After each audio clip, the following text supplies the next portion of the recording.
In this video we will equilibrate the Columbia dentoform. The objectives are as follows. Eliminate premature contacts and establish even distribution of centric stops. Eliminate anterior and/or lateral slides of the lower arch, which may be evident upon tight closure and centric occlusion. Establish smooth canine protected function on working sides. Eliminate heavy occlusal contacts on non-functioning sides in lateral excursions. Eliminate all contacts on posterior teeth, when the lower arches move protrusively. Instruments for this exercise are strips of 28-gauge green inlay wax, black and red mylar marking ribbon, ribbon holder, straight handpiece, carborundum stones, and rubber wheels. Locate and adjust premature contacts by visual inspection, green wax, and marking ribbon. When the upper and lower arches are closed without applying pressure, it may be noted that only a few teeth have occlusal contacts. These contacts represent prematurities and their exact location must be determined. Strips of softened wax are placed between the upper and lower teeth and the arches tapped together. Perforations in the wax indicate premature contacts. Following this initial identification of premature contacts, their exact location and registration is accomplished with a black mylar ribbon. An anterior and/or lateral slide of the lower arch may be detected when the arches are closed together under pressure. The location and registration of the interfering inclines follows the same procedures as described for premature contacts. Carefully adjust contacts with a stone. Stable centric occlusion is established by selective grinding according to the guidelines presented previously in this section. Adjustment in lateral excursions. During occlusal adjustment for lateral excursions, great care must be taken to leave undisturbed the previously established centric stops. Prior to starting the lateral movements of the lower arch, the centric stops should be carefully marked with the black ribbon, then the red ribbon inserted and the lateral contacts registered in red. In this manner, the operator can avoid the centric stops, and limit his grinding to the interferences, which are marked with red only. On the working side, it is desirable that the teeth in the dentoform are in a cuspid protected arrangement in working occlusion. Our goal is to attain and preserve cuspid protected on the working sides. Grinding the working side. Selectively grind the lateral contacting areas distal to the cuspids marked in red, until the lateral stresses are evenly distributed on the cuspid, and none of other teeth are contacting on the working side. The adjustment of the non-functioning side is done in conjunction with the adjustment of the working side. The procedure for registration of interferences is identical to those used on the working side. All heavy contacts on the non-functioning side should be eliminated, even if it demands sacrificing some of the centric stops.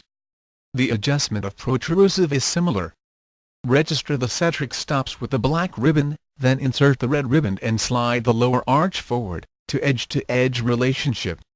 The protrusive contacts marked in red should be evenly distributed over the incisors and/or cuspids, and any heavy contact on the posterior teeth should be eliminated.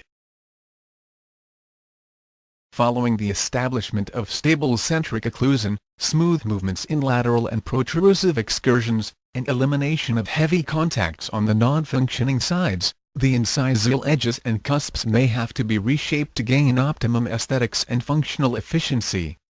The occlusal anatomy of the posterior teeth may need to be sharpened to improve mastication, but care must be taken to avoid disturbing the centric stops. When the grinding has been completed, all rough surfaces should be smoothed with rubber wheels. Light pressure should be applied to the rubber wheel, to prevent obliteration of the occlusal anatomy. Articulation markings are shown in this slide. Heavy marks are characterized as a target-shaped dot. This is usually caused by a premature contact. These should be adjusted first, until all markings are of approximately the same intensity. A sliding contact is also demonstrated. These contacts cause trauma to the teeth and supporting tissue and should be eliminated. Green 28-gauge inlay wax is an excellent adjunct to the blue ribbon, in locating premature contacts and interfering inclines. The wax is softened, placed between the teeth, and the arches tapped together. When utilizing the green wax, it should be placed over both sides of the mouth. After tapping the arches together, the wax is carefully examined for perforations, which are indicative of premature contact. A close-up view of a perforation on the buccal cusp of the first lower premolar. The ribbon is placed between the teeth and the arches tapped together. The resultant markings show an uneven distribution of the centric stops, and indicate areas which have to be adjusted. A more favorable distribution of centric stops is demonstrated.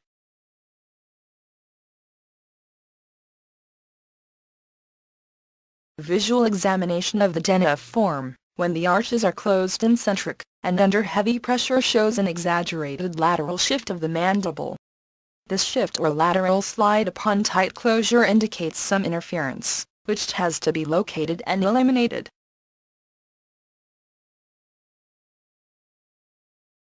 When the adjustments for centric occlusion are completed, the lower arch is moved from centric position to lateral excursion and the distribution of lateral movements examined. All lateral contact posterior to the canine is eliminated.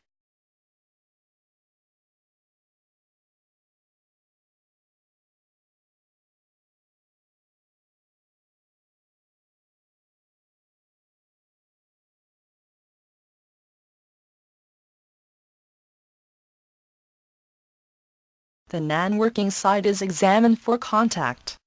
The tooth is adjusted with a white stone.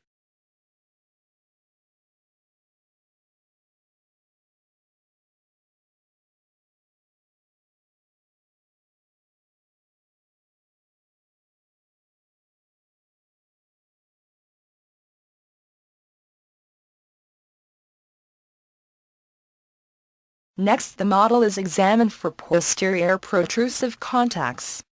Posterior protrusive contacts are eliminated.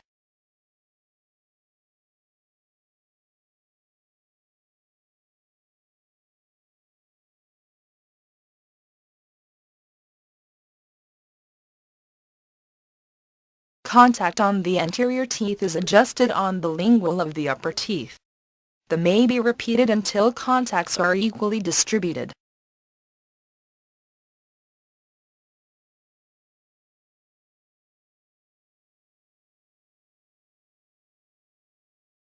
Completion of the equilibration: polish all surface with rubber wheels. Clean off all markings with alcohol. The dentoform equilibration should be checked each time a tooth is changed. The dentoform should have no visible rocking when closed under pressure. The canines are touching. The working side is canine protected. There are no non-working or posterior protrusive interferences.